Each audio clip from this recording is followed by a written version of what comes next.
안녕하십니까. 21년도 기출문제를 같이 풀어보시겠습니다.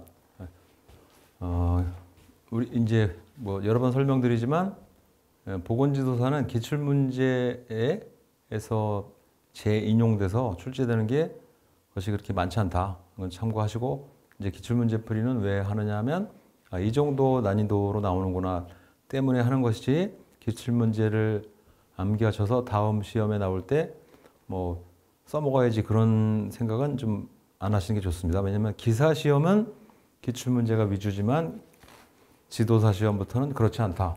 그런 것을 참고로 하시고요. 1번에 보면 산업위생에 관한 얘기가 항상 나오니까 본 교재에 있는 산업위생에 관한 국내 그다음에 해외에 관한 얘기를 꼭 한번 읽어보시고 가시면 좋겠다. 그러면 상대적으로 한 번만 읽어봐도 금방 맞출 수 있는 문제이기 때문에 특히 어떤 문제가 많이 나오냐면요. 요런 거 많이 나오고 여기 요거 이런 거 많이 나오고 그다음에 우리나라에서 이제 해당되는 뭐 우리나라의 보건 관련 뭐 질병을 유발한 근로자 질병을 유발한 역사 그런 것들이 주로 많이 나오죠. 요 문제 같은 경우에는 물론 4번이 틀린 거지만 정답이지만 이제 유일하게 가끔 출제가 비교적 자주 나오는 건 아니고요. 뭐 몇 차례 나온 사례가 있으니까 참고하시고요. 그 다음에 여기서 2번에 여기 필요 환기량은 어떠냐? 필요 환기량을 계산하는 식인데요. 공식인데 제가 풀어놨으니까 뭐 참고로 보시면 뭐 풀 수는 있겠는데 과연 시간 내에 어려운 문제는 아니지만요. 여기 그러니까 환기량을 계산하려다 보니까 첫 번째 개구 면적 계산하시고 그다음에 최적 계산하셔서 곱하면 필요 환기량이 되겠죠. 이론적으로는 그런데 뭐 참고로 하셔서 이것보다는 뭐가 중요하냐면 국소배기장치의 설계 기준 기타 등등을 앞으로는 그런 위주로 공부하시는 게 비교적 합리적이고요. 3번에 보시면 입자상 물질의 측정 분석 방법의 내용 이런 문제는 이제 앞으로 추이가 이런 문제 위주로 나올 가능성이 있어요. 앞으로라는 것은 이제 2024년도를 설명드리는 거고요. 여기 보면 용접흉인데 여기 보면 여기 용접흉이니까 흉이에요. 가스를 말합니다. 가스. 뭐 한국말로 가스. 자, 요 용접할 때 발생되는 용접 가스의 여과 채취 방법으로 측정하되 용접 보완면을 착용한 경우에는 특히 요거 내부, 그죠? 내부에서 시효를 채취한다. 이 얘기 공부 좀 조금 하시면 맞출 수 있는 문제가 되겠고요. 그래서 1번 문제는 쉽게 맞출 수 있고 그다음에 2번 계산하는 문제는 사실상 물론 계산할 수는 있겠어요. 계산할 수 있겠는데 계산 문제 위주로 시험을 대비하기에는 좀 벅찬 부분이 있으니까 2번은 제가 그 풀어놓은 내용을 보시고 이제 시험 보시는 분들이 수준이 뭐 층별로 많으니까요. 2번 문제 같은 것이 난 재밌다 하시는 분들은 계산 문제 푸시고 나는 계산 문제는 도무지 그 엄두가 안 난다 하시는 분들은 뭐 경우에 따라서는 그런 거 계산 문제 풀지 않으셔도 24년도부터는 합격을 하실 수 있으니까 물론 23년도부터 계산 문제 위주로 많이 나오는 것을 배제시켰기 때문에 이제 계산 문제가 두려우신 분들한테는 매우 좀 긍정적인 면이 아닌가 생각됩니다. 그 다음 4번에 보면 여기 망간의 인체에 대한 어쩌고저쩌고 해서 여기에 허용 농도는 어떻게 되냐. 허용 농도 계산을 하려다 보니까 하루 이렇게 했어요. 계산 풀이를 하루에 8시간 근무하는 기준으로 했고 그죠? 그다음 8시. 그다음에 호흡률 그리고 흡수율을 분모로 해서 위에 체내 흡수량, 체중을 분자로 해서 차례대로 곱하시면 되는데 이런 정도 문제는 뭐 한번 그 기억하고 가시는 것이 좋지 않을까. 이 정도는 좀 공부하시면 풀 수 있고요. 그다음에 5번에 보면 소음 발생으로 이런 문제가 앞으로 위주로 나올 가능성이 높다. 그래서 보건지도사가 실제 보건지도사가 좋은 점은 보건지도사의 장점, 보건지도사가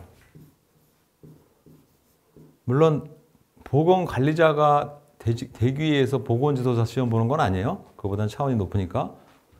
보건지도사가 물론 보건기사도 마찬가지지만 보건자 들어가는 이 업무를 하시는 분들은 장점이 뭐냐면 최소한 대기업입니다. 이거.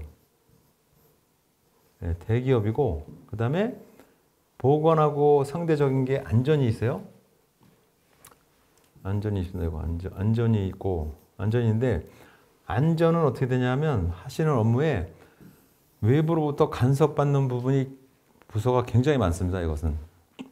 그 다음에 안전자 붙은 것은 예를 들어서 뭐 사망 그런 것이니까요. 사망 그런 것은 즉시 발생되는데 비해서 보건은 즉시 발생되지가 않아요. 그렇죠? 그렇기 때문에 근무하는 입장에서는 보건 관련 근무하시는 분이 훨씬 좀 뭐랄까 좀 쉽게 말하면 좋고 그 다음에 그 자지자는 일이 흔히 발생되지 않는 차이점이 있기 때문에 두 개를 비교하자면 얘가 훨씬 월등하죠. 직장생활 하시기에는. 그래서 참고하시고 그 다음에 물론 그 보건지도사 공부를 하시는 분들이 보건관리자를 하기 위해서 하는 건 아니지만 보건관리자보다 한 단계 윗단계의 업무를 하시기 때문에 훨씬 더 이 업무를 하시든 아니면 직장을 다니시든 하는데 좋은 면이 있다. 그렇기 때문에 공부를 하시겠지만요. 뭐 제가 설명드리지 않아도 앞으로는 이런 문제가 자주 나올 예정인 것 같아요. 제 추측에는.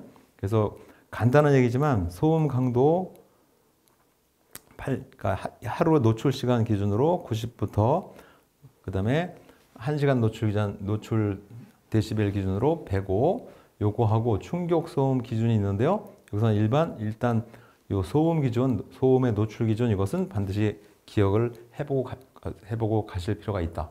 그 다음에 건강장애 예방에 관한 설명으로 틀린 것을 물어봤어요. 자, 그러면 여기서 85dB이죠. 여기서 85dB인 경우에는 작업 환경 측정 대상이죠. 여기에 보면 해놨어요. 여기 85dB인 경우에는 청력 보존 프로그램 이게 아니고요. 작업 환경 측정 대상입니다. 작업 환경 측정 대상. 그래서 이것은 꼭 알고 가셔야 되겠다. 여기 해놨습니다. 하단에 작업 환경 측정을 언제 하냐면 요 8시간 기준 80dB 이상 이 소음인 경우에는 작업 환경을 측정한다. 꼭 알아두셨으면 좋겠고 이것과 더불어서 이 숫자도 꼭 기억을 해주셔야 될 것으로 생각됩니다. 뒤에 것은 참고로 보시고요.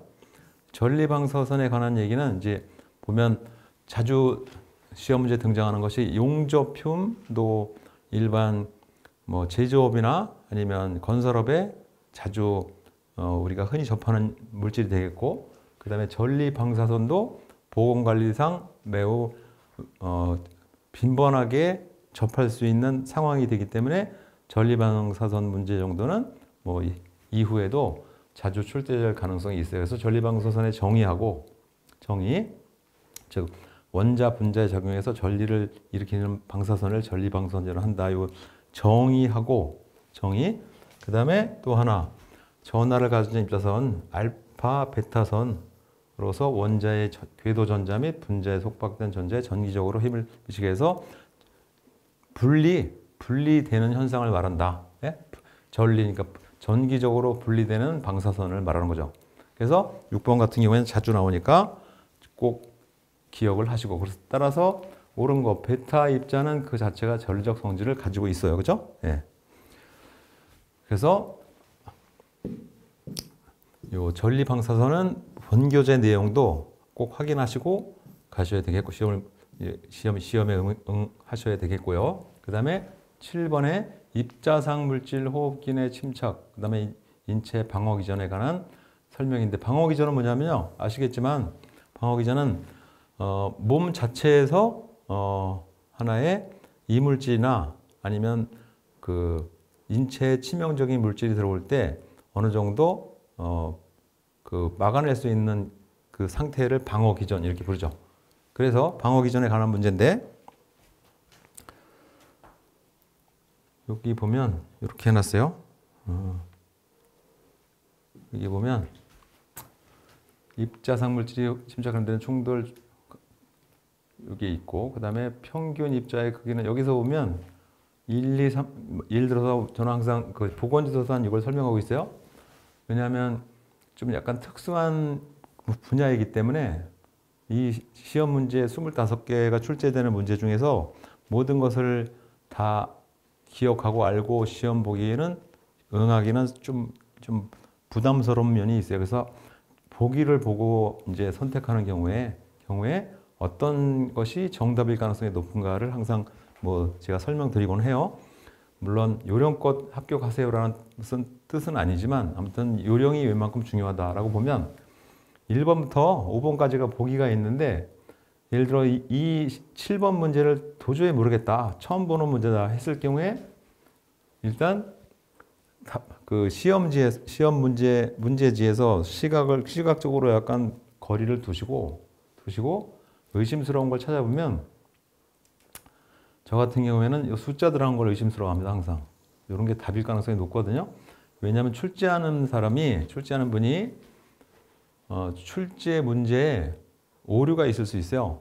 오류가 있을 수 있는데 숫자 들어가는 것을 정답으로 해놓으면 오류가 있을 수가 없죠. 논란의 여지가 없어요. 그래서 숫자 들어가는 것이 상당히 의심스러울 수 있죠. 물론 여기에서 답도 요거죠. 네. 여기 제가 설명해 놓은 거 보면 이렇게 해놨습니다. 방어 기전이 있어요. 호흡기 계통 방어 기전. 스스로, 즉 먼지가 많은 상황에서 뭐 지내거나 근무를 하거나 뭐 기타 등등을 해도 폐에 다 안 들어갑니다. 다 방어를 해냅니다. 그래서 직경 기준으로 3에서 5미크론 이렇게 해놨어요. 그러니까 평균이라 그러면 4가 되겠죠. 그렇죠? 3에서 5니까 평균 치면 4가 되니까, 그래서 정답이 이렇게 되는 거죠. 이렇게. 그래서 다시 한번 설명드리지만, 이런 문제 처음 접한다 해도 겁먹지 마시고 숫자로 된 것을 선택하시면 대부분이 정답일 가능성이 뭐 현재까지는 뭐 대부분이죠. 다는 아니지만 거의 대부분 이렇게 시험 문제를 내고 있으니까 참고하시면 되고요. 그다음에 유해성, 위험성 분류 기준에서 보면 첫 번째, 급성, 독성 물질, 호흡기를 통해서 2시간 동안 흡입하는 경우 유해한 물질을 2시간 아니고요. 24시간입니다. 이거 24시간, 이거 틀렸고 24시간 동안 흡입하는 경우 유해한 환경을 일으키는 물질을 급성, 독성 물질을 했고요. 그다음에 소음성 난청을 유발할 수 있는 데시벨 기준이 얼마냐? 80이 아니고 85, 이거 틀렸고요. 그다음에 게이지 이상 기압을 게이지 압력이 제곱미터당 1kg 초과 또는 미만인 기압 해놨는데, 여기선 1제곱미터 아니고 1cm니까 이거 틀렸고요. 그 다음에 공기매개, 이것은 공기매개 감염인자, 결핵, 수도, 홍역 등 공기 또는 비말 감염 등을 매개로 맞는 것 같고요. 그죠? 네. 그 다음에 5번 자연 발화성 액체는 적은 양으로도 공기압 접촉해서, 이것도 숫자 들어갔으니까 여기 틀렸겠네. 그죠? 네. 10분 아니고 5분이죠. 그래서 여기도 보면 숫자 들어간 거는 다 틀리게 해놨죠. 그러니까 이렇게 하면 오류가 없습니다. 출제하는 사람 입장에서는 내가 출제를 했는데 다음에도 출제자가 되고 싶은 마음도 있고, 출제자가 되지 않더라도 내가 이번에 출제위원으로 선정됐는데 내가 낸 문제를 가지고 이의 제기를 하는 사람이 없으면 좋겠다는 차원으로 문제를 낼 가능성이 높죠. 따라서 숫자에 가지고 이렇게 하는 경우가 많으니까 여기서 옳은 것은 했으니까 일단 이거 다 빼고 그러죠? 여기서는 이것도 물론 숫자이긴 한데 여기서는 단위가 문제가 된 거고, 그래서 쉽게 올바른 답을 고를 수 있지 않냐 이렇게 생각하는 방법도 하나의 시험을 합격하는 요령이 되겠습니다. 그 다음에 뭐 다시 한번 올려놨지만 요거는 분명히 읽고 웬만큼 기억하시고 가실 필요가 있고요. 그 다음에 근로자 건강진단 실시 기준에서 인체에 미치는 영향이 수면방해, 행동이상, 신경증상, 발음부정학 등으로 기술된 유해 요인이 무엇이냐 해서 이것은 망간의 위험성이 되겠습니다. 그렇죠? 자, 그러면 망간하고 니켈하고 오산화, 바나디움 해놨는데 여기서는 기타 등등이고 여기서는 이렇게 됐으니까 여기서는 앞으로 미래를 대비해서 폐암 좀 강력한 게 있고요. 그 다음에 뭐 여기 뭐 수면방, 뭐 신경 증상 이런 거 해서 요거는 알아두셔야 되죠. 요거 하고 요거는 알아둘 필요가 있지 않냐 이렇게 생각이 됩니다. 근골격계 질환 유해 요인 조사에 관한 내용으로 앞으로 시험에는 진짜 근골격계 질환 또는 밀폐공간 이런 시험 문제가 자주 나오니까요. 이 부분은 충분히 이해를 하고 가셔야 되는데 여기서는 옳은 것은 해놨어요. 옳은 것은 해서 보면 여기도 마찬가지 요령으로 옳은 것은 여기 보면 숫자로 된 건 다 틀렸어요. 신설 사업장은 6개월 아니고 1년 틀렸고 근골격계 부담 작업 여부와 상관없이 이제 3년마다 유예. 여기는 뭐냐면 상관없이가 틀린 거예요. 근골격계 부담 작업이로 해당되는 경우에 3년마다 유해 요인 조사를 하는 거죠. 그러니까 상관없이, 그러니까 근골격계 부담이 되지 않는 작업을 하는데도 불구하고 3년마다 유해 요인 조사를 할 필요가 전혀 없잖아요. 그러니까 문장 자체가 말이 안 되고요. 그러니까 틀린 것이 되겠고, 그다음에 3번 임시 건강진단 등 근골격계 질환자가 발생했을 경우 부담 작업이 아닌 작업에서 발생한 경우라도 지체 없이 유해 요인을 조사해야 된다. 뭐 맞는 것 같습니다. 그렇죠? 예, 맞는 것 같고 4번에 보면 새로운 작업 설비를 도입한 경우 반드시 고용노동장관이 정하여 고시하는 방법에 따라서 유해 요인을 조사해야 된다. 도입한 경우는 여기 고시하는 방법은 물론이고 즉각 의무적으로 하게 돼. 이건 의무사항이에요. 의무사항이기 때문에 어감상 올바르게 설명이 되지 않았고요. 네. 그 다음에 유해인 조사 결과 우려가 없더라도 근골격계 질환 우려가 없더라도 인간공학적으로 설계된 인력작업, 보조설비 설치 등 반드시 작업 환경에 필요한 이거는 뭐냐면 우려가 없더라도도 이상하죠. 그죠? 우려가 있어야 하는 거지. 이 부분이 틀린 거죠. 그래서 자세히 이 문제를 지금 10번 문제를 보시면 어감상으로 맞고 틀리는 것을 이제 골라낼 수 있죠. 어떻게 되냐면 이것은 신설 1부터 신설 사업장은 숫자 틀렸고 그다음에 상관없이가 좀 이상하고 그렇죠? 네, 상관없이가 이상하고 그다음에 이런 경우에는 즉시 하도록 돼 있고 즉시 하도록 돼 있으니까 얘도 틀렸고 그 다음에 우려가 없는 경우 얘도 틀렸고 어감상으로도 충분히 문제를 맞출 수 있는 얘기고 물론 근골격계 질환은 시험에 이제 앞으로 자주 나오기 때문에 이 시험은 이렇게 요령으로 맞춰주시는 거 말고 실제 해당되는 내용 조사 시기하고 정기조사, 수시조사 를 비롯해서 어떤 상황에 근골격계 질환 조사를 하는지 내용을 좀 세밀하게 기억할 필요가 있죠. 그래서 이 부분은 본교재에 있는 내용과 그 다음에 동영상 제가 강의 올려놓은 거 이것을 샅샅이 세밀하게 보실 필요가 있겠습니다. 그 다음에 11번에 작업 환경 개선을 위해서 공학적인 이거는 서비스 문제로 볼 수 있는 거죠. 공부하지 않은 사람도 맞출 수 있는 공학적인 관리 방안이 아니고 당연히 얘도 공학적이고 얘도 공학적이고 다 공학적인 이렇게 해서 공학적인을 다른 방법으로 영어로 하는 게 낫죠. 엔지니어링적 엔지니어링적 방법이 아니고 물론 당연히 이거가 되죠. 그렇죠? 이건 서비스 문제니까 쉽게 맞출 수 있는 문제가 되겠고요. 그 다음에 산업안전보건 기준에서 규칙상 근로자 건강장애 예방을 위한 사업주 조치에 관한 설명으로 틀린 것을 물어봤습니다. 틀린 거. 자, 그러면 틀린 거.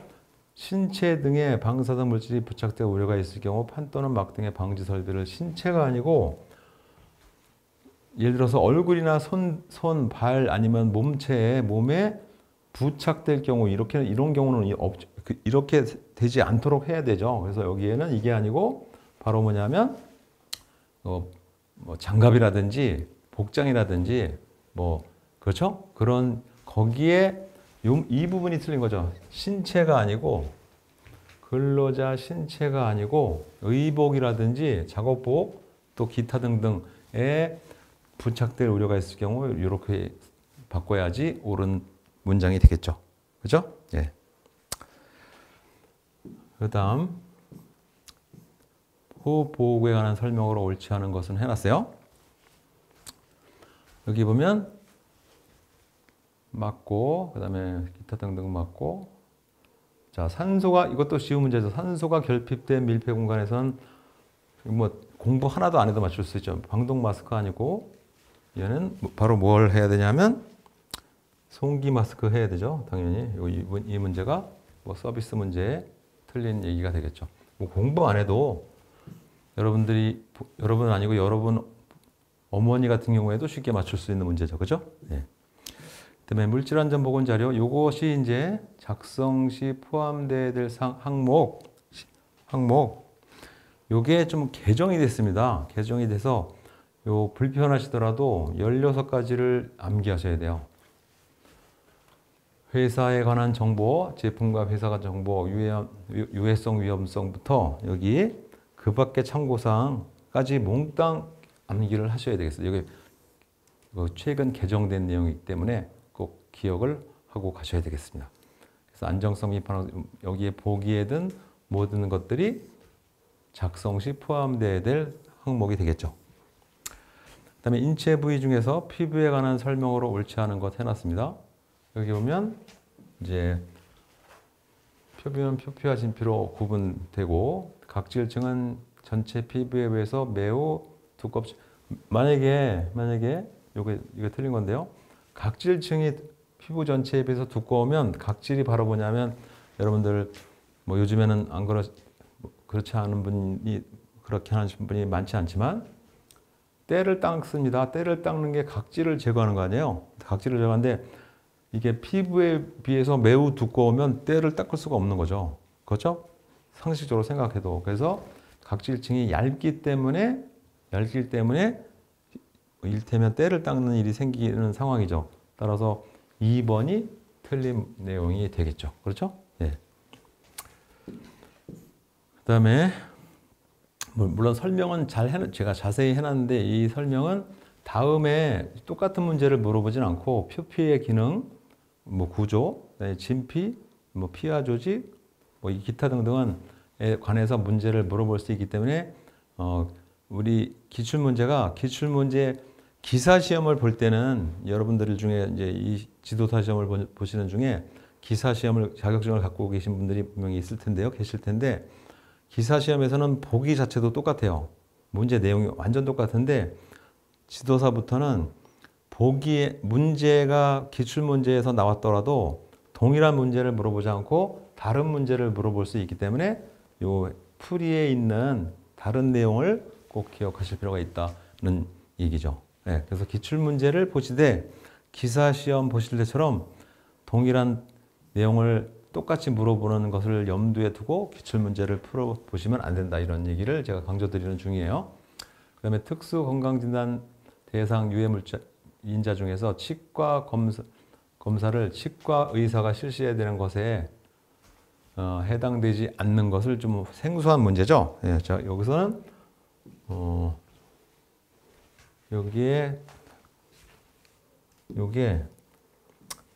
별 대단히 중요한 건 아니지만 요게 가끔 시험에 나오는 경우는 있어요. 한 3, 4년에 한 번. 그래서 요거는 한번 치과 검사할 물질이 무엇이 있을까? 이것은 한번 기억을 해볼 필요가 있지 않나 생각됩니다. 그래서 특히 여기서도 불화수소하고 그다음에 염소, 염화수소, 질산, 황산 이 정도 부분은 꼭 치과 검사 물질에 해당된다는 것을 알아두셨으면 좋겠다는 말씀이고요. 1차 검사 항목의 생물학적 노출, 요거는 이제 자주 나오는 문제죠. 요것은 자주 나오는데 여기서는 답은 디귿이 되겠는데요. 여기 보면 디귿의 디클로로프로판에 보시면 해놨어요. 여기 디클로로프로판 여기 내용이 많은데요. 당일합니다. 당일. 문제를 이런 유형으로 해요. 수시 당일 주말에 하는데 이것이 당일에 하는 거냐 주말에 하는 거냐에 이제 문제에 해당되는 내용을 올려놓고 고르는 문제를 내는데요. 참고로 내용이 많기 때문에 모든 문제를 다 기억할 수는 없고요. 그래서 제일 먼저 해야 될 게 요거 메틸클로로폼 요거 하나 알아두셔야 되고 주말. 그 다음에 시험 나왔던 거는 뭐 참고하시고 그 다음에 벤젠이라고 돼 있어요. 니트로클로로벤젠 요거 수시로 하는 거고 물론 수시로 하는 거고 시료 채취를 혈액에서 하고 그 다음에 톨루엔이죠. 톨루엔은 소변에서 채취하는데 당일을 하는 거고 요거 제가 빨간 표시해 놓은 거 요것은 꼭 알고 가셔야 되지 않겠나 생각됩니다. 그 다음에 분석 기한은 다 고맙게도 5일이에요. 다 5일. 요것도 이 숫자도 기억을 하셔야 되겠습니다. 그렇죠? 예, 요거는 이런 문제에서는 이번에는 요 디귿이라고 이걸 물어봤는데 다음에는 다시 디귿을 물어보지 않고 제가 좀 전에 빨간 줄 찾던 부분 그것을 물어볼 가능성이 있기 때문에 그 부분을 상세히 알고 가실 필요가 있다는 얘기죠. 그다음에 18번 다시 서비스 문제로 직장에서의 부적응 현상으로 해보면 퇴행, 고집, 체념, 구실, 타협. 그러면 부적응을 하는 상황에서 발생되는 쓸데없이 고집을 부린다든지 아니면 체념을 한다든지 아니면 구실을 찾는다든지 또는 뭐 퇴행이라는 건 뭐냐면 뭐 예를 들어서 과장이 뭐 신입사원 역할을 하는 것처럼 행동한다든지 일하기가 싫으면 예를 들어 뭐 대리든 과장이든 신입사원처럼 행동을 하겠죠. 그걸 우리 퇴행이라고 부르는 거고요. 타협이라는 것은 어떻게 보면 이제 윗사람이든 아랫사람이든 호응하는 단계이기 때문에 부정은 아니죠. 뭐 제가 구태 설명할 필요도 없이 어감상으로 충분히 알 수 있는 얘기죠. 그래서 이것도 마찬가지로 서비스 문제로 주었다라고 보시면 되겠죠. 그죠? 네. 그래서 21년도 문제에는 비교적 서비스 문제가 많이 출제되는 경향이 있습니다. 네. 여기까지 한번 풀어봤고요. 19번부터 나머지 25번까지는 잠시 휴식하시고 같이 풀어보시도록 하겠습니다. 네. 감사합니다.